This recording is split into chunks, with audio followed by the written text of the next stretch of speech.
Hi everyone, my name's Alex Blow. I'm the manager of Central Coast Food Alliance. I'm very pleased to be chatting with Philippe Testa today. He's the founder of The Loggie, one of our newest Food Alliance members. We're going to be chatting about his vision to transform snacks into smiles and his entrepreneurial journey starting a food business here on the Central Coast.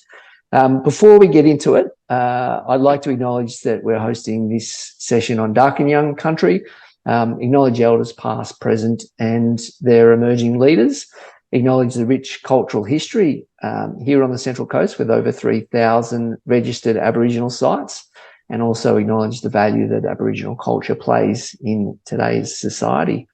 CCFA, the Food Alliance, is part of the wider Central Coast Industry Connect organisation. As a not-for-profit, CCIC relies on funds from membership and sponsorship to supplement grants to enable us to deliver services and outcomes for our network. So I'd like to take the opportunity to thank our major CCIC sponsors and supporters for their financial and in-kind support. Sarah Lee, NAB, Rarekind, University of Newcastle, Central Coast Council, Business New South Wales, Regional Development Australia, Central Coast, Milestone Bellanova and Fortunity. Financial members of CCIC have access to a range of membership benefits based on 3 membership levels, and these benefits include access to capability building workshops, knowledge sharing and network events, mentoring, introductions to other businesses, government agencies and research and education providers, business development support and opportunities to partner on collaborative projects. So if you're a food and beverage business based here on the coast, we encourage you to take up or renew your membership today. Options can be found on the membership page of the CCIC website. And just search Central Coast Industry Connect and that'll come up. So without further ado, Philippe, welcome to Thank you. This call. Thank you for taking time out. Really looking forward to hearing your story. Maybe start by telling us a little bit about your journey to create the Loggie product. And what motivated you to start your own business. And while you're doing that, I'll just pop a picture of your incredible looking product up on the screen. Yeah, so basically the Loggie, for whoever doesn't know that, the Loggie is a peanut-based snack. It's originally from Brazil. I'm born in Brazil. So this is a very popular sweet snack sold everywhere in Brazil. We started during COVID, actually, to manufacture these Loggies here in Australia. When we have the COVID borders shut down, everything started to stop to arrive in Australia, like all the imports and everything that was coming from Brazil. So a friend of mine just asked me, hey, do you think you can help me importing some stuff from Brazil? I was like, man, people cannot do it. We're not gonna be able to do it. But like, what is that? What do you want to import? And he started asking me about my family. They have a nut farm in Brazil. I was thinking about importing nuts and this and that to supply some acai. So the Loggie was not most, but people usually add the Loggie, the peanut Loggie, with the acai. Acai is that Brazilian berry cream that is sold in a lot of cafes around Australia, everywhere. So people add those Loggies on the acai, and it's when just something blink in my mind, because my family used to do it back in Brazil. So I have a background. I was born in piles and piles of peanut because my grandfather used to have a factory and my father used to have a factory. It was a different product, a little bit cooking involved. It wasn't as we see today, but it was like, I can do it. I can give it a try. I can start making it here. So it's when the idea started, and then I start trying some recipes and sending to the cafes and to the acai shops, and they were like, nah, that's not what we want. We want the same paçoca. So this is called paçoca in Brazil. So we wanted the paçoca, and it's when I started like trying new recipes and trying new methods of manufacturing that. until I get to the point where I design and I build a small press so I could press to shape those form of loggies. So that's how we started.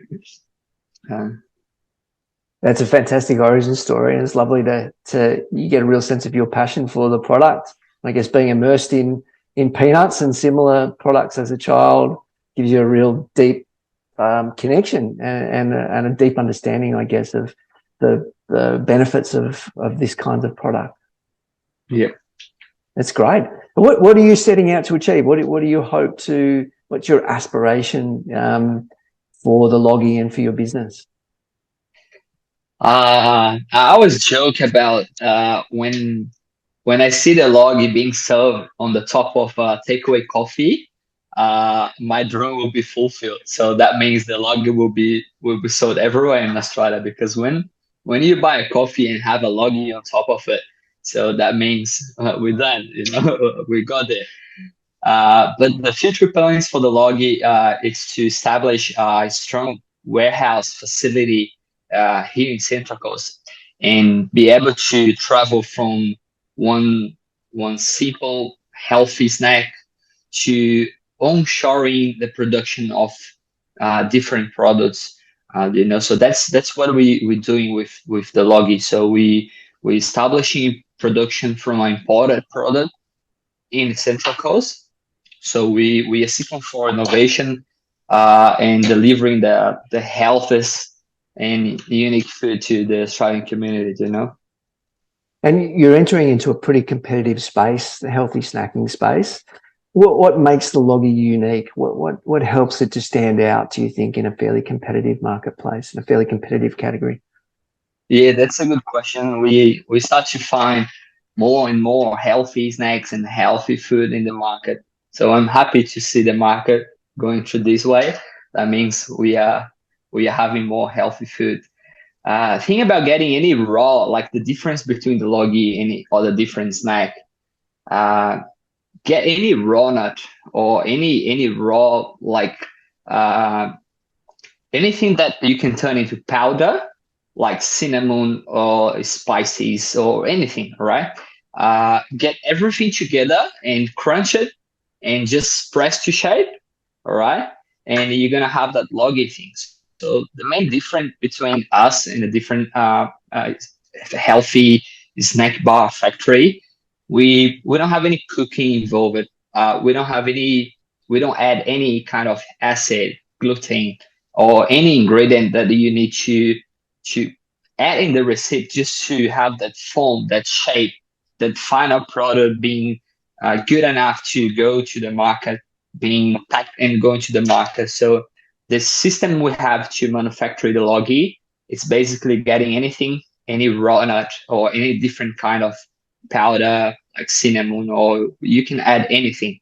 All right. You crunch everything together, you mix it, and you press. So you're gonna have that we have that loggy shape, but you can press it any form. So this is how our production system works, and that's what makes us different comparing to the other industries. And Simple way to deliver that. and it tastes pretty good, right? Because people want to eat more healthily, but they don't want to compromise on taste.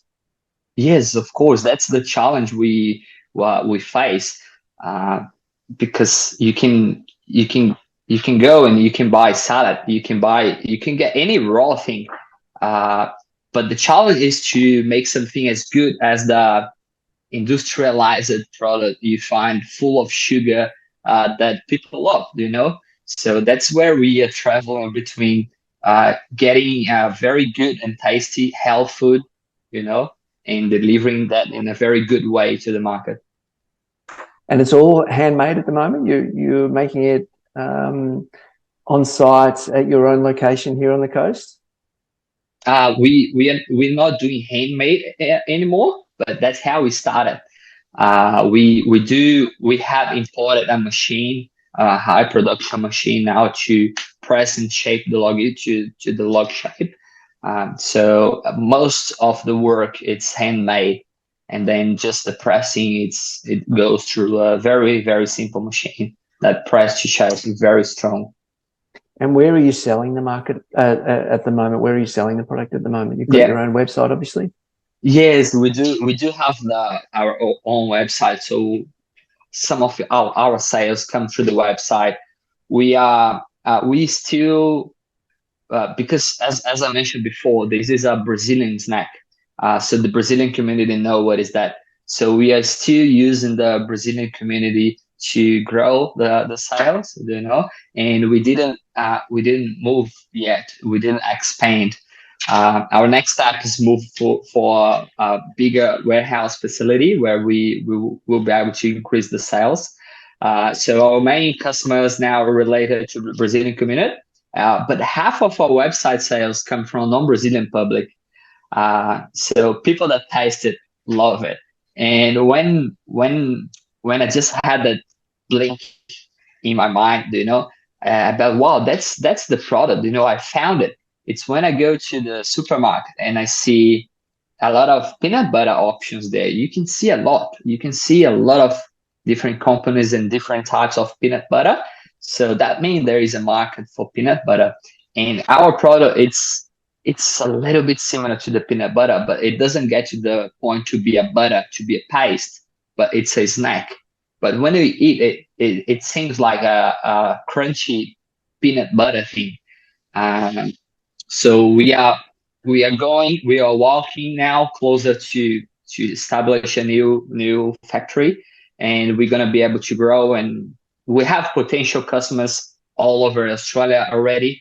We do not sell because we are not capable of keeping up the production, but we do have customers in Gold Coast, Brisbane, South Australia, Perth, and Melbourne already waiting, just waiting for the production to kickstart. Are you planning to continue to sell directly to consumers, or will you start to look for distributors or getting your product in retail like supermarkets or food stores? I'm gonna keep up my website, but I believe the website will be only for new products. So I'm gonna use my website to start and to give the chance to my public to buy any new product or any new recipe, anything new that the Logi will have in the future. It's gonna be sold firstly on our website for our customers, and then later on we're gonna spread to the market. We are walking to now to sell at food service. So we are just starting to go to sell the Logi to food service. So that's going to be our main buyers for now, until we are able to grow our brand and start going to the supermarkets, things like that. Sounds like a pretty measured approach and quite well considered. I guess selling directly to consumers through your website gives you a chance to get immediate feedback around what they like, maybe some of the things that you could look to improve and iterate. Like any new product, there's always room to new products, always room to make tweaks to make sure that it's suitable for what people are looking for. So, but just the tip of the iceberg. And as you say, peanut butter is a big established flavor profile in Australia. So you're tapping into a potentially huge market there. It's very exciting. Huge market. Yeah, that's what I hope.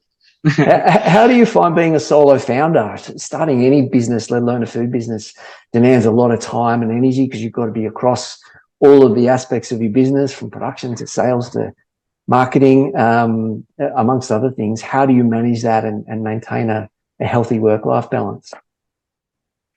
I can tell you it's hard.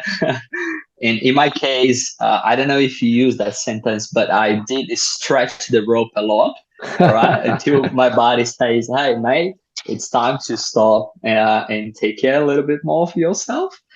Took me time to realize, but I'm glad I did realize very, very early and very young that being an entrepreneur, it's not about getting there. It's not about getting to the point B. You need to learn how to enjoy the journey, and I think that's where I am now. It's when the balance come in place. When you learn that it's not about getting from the point A to point B and just getting there. So you do everything you need to get there, and when you get there, you're tired. Your body's tired. Your mind's tired. So I did learn how to enjoy this process and enjoy the journey. I was so stressed before when we started, and the problems doesn't stop. It will never finish. So you just learn how to manage problems and just to live your routine in a healthy way, better way, waking up early, going to the gym, working out, and it's all about how you think about the process, you know. But I did learn, and I'm glad. But It as sounds I like said, sounds like being I was mindful of yeah. you and listening to your own body is a big part of the solution. I guess we're fortunate to be living and working on the coast. We've got access to some amazing outdoor spaces and recreational opportunities, and it does make it a little bit easier to achieve that balance. But it's something we we've got to don't we don't continue have to much work on. traffic around here, No, so that makes life a lot yeah, it easier, makes our doesn't it? life a bit easier. Yeah, that's terrific. Um, I imagine lots of challenges in starting a business. What have been a couple of the big ones that have, what are the things that you found particularly challenging as you've been building up the loggy? Uh, I still find this challenge every day. Uh, but if I can point something, it's when I imported the machine from Brazil, our production line. So as I said before, we started in a ground flat. I do have a lot of photos, and one day I'm gonna release on my website or on our social media, just to show how we started, you know. And the biggest challenge for us was to get this machine here in Australia. I was very inexperienced. I didn't know anything about import, custom clearance, custom inspection laws. So my biggest challenge was to touch my bare hands on that machine. And when that day arrived, I was so glad. I was so happy to like hug that machine and say, like, "Yeah, we made it. We made it." But every time you get to a point, your challenges just increase. It's what I said. It's knowing your point A and point B and how you get there and just enjoying it. Before, I was taking too much the pressure. I was feeling too much the pressure, especially during this import process. But yeah, now I'm a little bit relieved. But I can tell the import was the biggest challenge for us. Mm. I guess every one of those challenges gives you an opportunity to build that capability and confidence and resilience for the next challenge that comes up. Yes, of course. After we did, after we did it, all the process, and when we get a machine here, and we set up, we turn it on, and our life is so much easier. And then I could see how stressful was the process and everything that I learned through the process. And then I start asking for more challenge because I realized that once I learned how to deal with that, and when I passed the challenge, I just got more knowledge and more experience, and I'm gonna be ready for the next step. And next time I'll need to import a machine from Brazil again. It's gonna be just like this, you know. Yeah, that's fantastic. Have you had any support along the way? It sounds as though you've managed a lot of this on your own. Have you had any support from different organizations, agencies, government, to help you with some of these Not challenges? Yeah, I did have some support from people that I got to know through the process. Was just like angels that appear on my way, but not through government, or any organization or anything like that. I couldn't do by myself. Of course, as an entrepreneur, we are always short on money. We always saving to invest, and I was trying to cut every single way to spend money. I was trying to do everything by myself, but I got to know very good people, and I made very good friends. People that I have contact until those days. It was all through the process, you know. So even the manufacturer of the machine from Brazil, when I was in Brazil in December, I drove for 4 hours just to go to this guy's factory and just get to know him in person.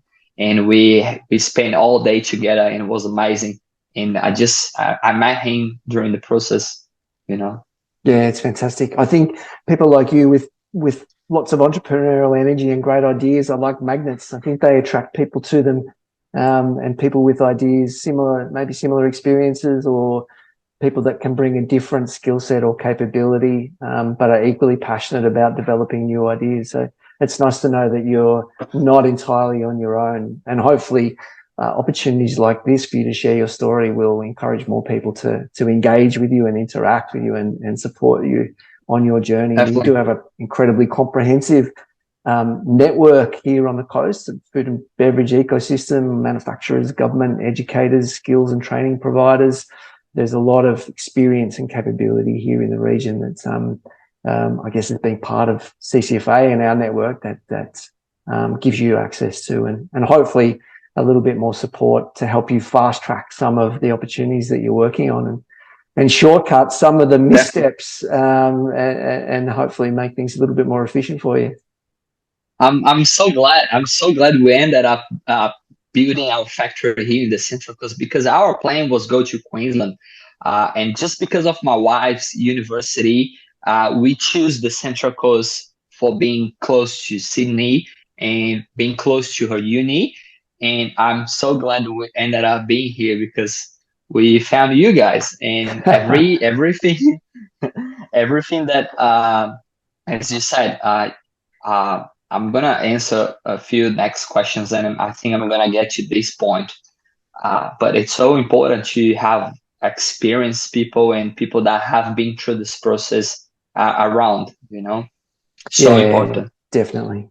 Hey, as you think about where you're going to take the logging next and how you're going to grow the business, if you had a magic wand and you could make a wish, what's the one thing that you'd wish for that would help accelerate the growth of the business? That's a good and a hard one. If I could blink my eyes and have something materialize it in front of me, it would be a warehouse facility with all the requirements and everything in place to run. You know, so that's our biggest step for now, and that's our biggest and next step. And it's so hard, even harder than importing the machines. It is to play around all the requirements, deal with council, food authority, and have everything in place to be able to legally produce. So if I could have something done, it would be the factory. Well, hopefully there's somebody on this call that might be able to help you out with that. If not, it's definitely something that we can keep an eye out for across our network. Mhm. What's been the thing that's given you the most energy in setting up your own business?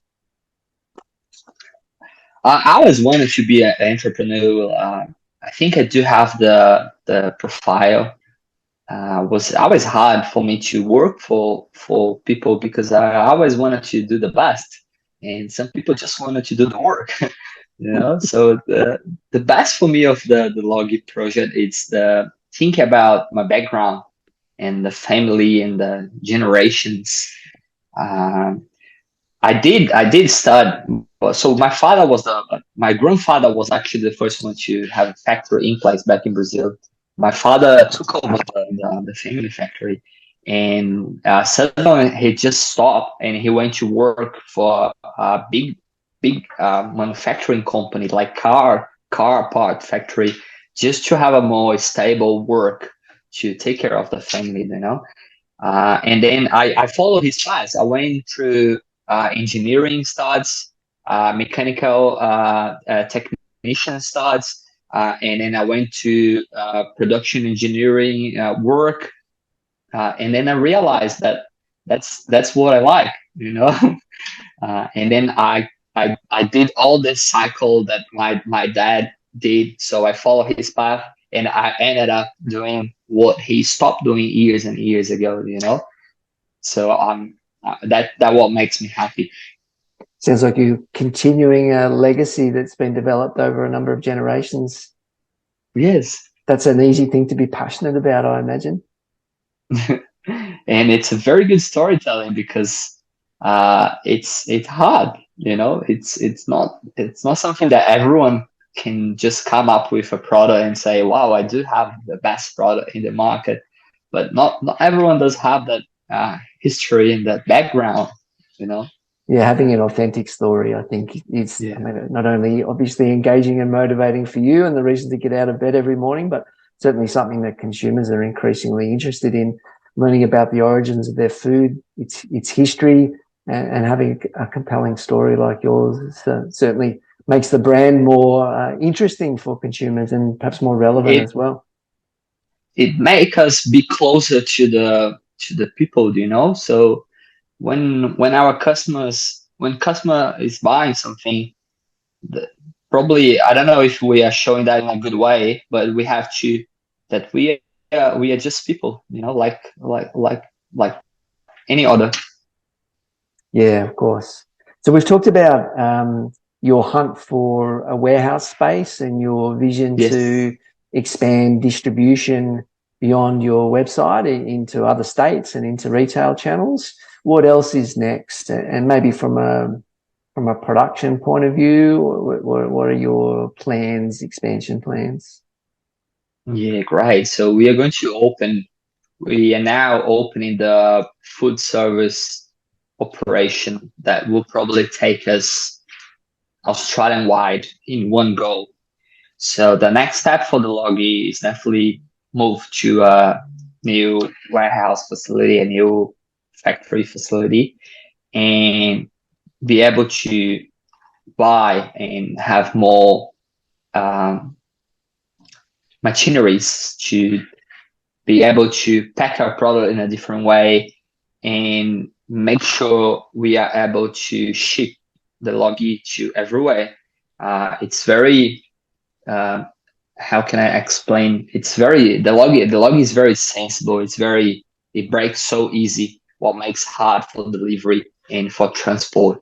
So the next plane for the Logi will be very easy going to different states and different markets, you know. So we now need to settle down and start expanding. Yeah, well, it's a very exciting pathway that you're on, and interesting, I guess, to think about product formulations and packaging formats that make transporting the product a bit easier as well. So yeah, plenty of things for you to get your teeth into there.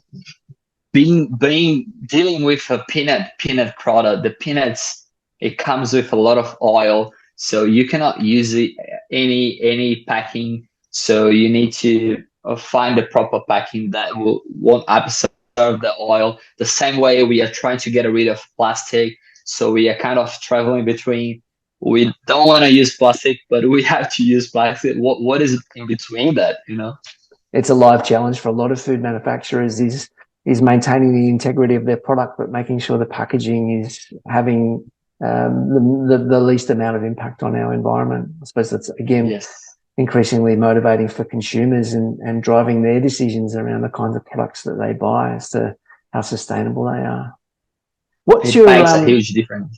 I was just going to ask you, what piece of advice would you have for aspiring food and beverage entrepreneurs from the journey and your learnings that you've had? Well, I think the best advice that I can personally give from my experience, it doesn't include only food and beverage manufacturers business, but try to find the best people around you that have been through this process before, that the process you are going through, you know. So find the best food manufacturer around and get to know them. Try to be around, get involved. Not thinking in a way that you're using people, but being around the biggest people. So I think it makes me be the next big people in line, you know. So the good advice is find whoever does what you're trying to do in a very good way, in a very large scale, and just try to learn, be close, and you're going to be next. I think that's a terrific aspiration. And I guess I think about the analogy of, playing sport with someone who's better than you, they tend to lift you up, versus playing with someone who's at the same level or worse. They maybe pull you down a little bit. So I love your thoughts. Thank you for sharing them. Any final thoughts? We'll wrap up our call momentarily, but I guess any final thoughts you'd like to leave for the network? A little bit more advice for the entrepreneurs, or maybe the people that is trying to start. Central Coast, it's a great place to start a business. There is a lot of help around, a lot of people like you guys. The government is always around to help the small business to grow. So I'd like to thank you for this chat and for all the support you give to the community. It's very important. Oh, thank you, Philippe, and thank you for taking time out to share your journey. I've really enjoyed hearing your story, not just of the Logi, but of your personal experiences. I think that's an important part of the network is people connecting with people that give them energy, and people that have interesting stories to tell. And ultimately, it's people that are running these businesses. So it's lovely to hear your personal reflections. If people want to get in touch with you, if they have ideas or maybe are able to offer support, what's the best way to reach out to you? We are on social media, Instagram, Facebook, as The Logi. Whoever goes to our website, thelogi.com.au, will also be able to get in touch with us by email. But just come to our social media, have a look. Some amazing photos and amazing media content we have there, and just send a message. We're going to always reply. Fantastic. Well, thank you again. Looking forward to seeing big things from the Logi here on the coast. Thank you everyone for joining and watching this video. Check out the events page on the CCIC and CCFA websites for upcoming events. Take care and bye for now. Thank you.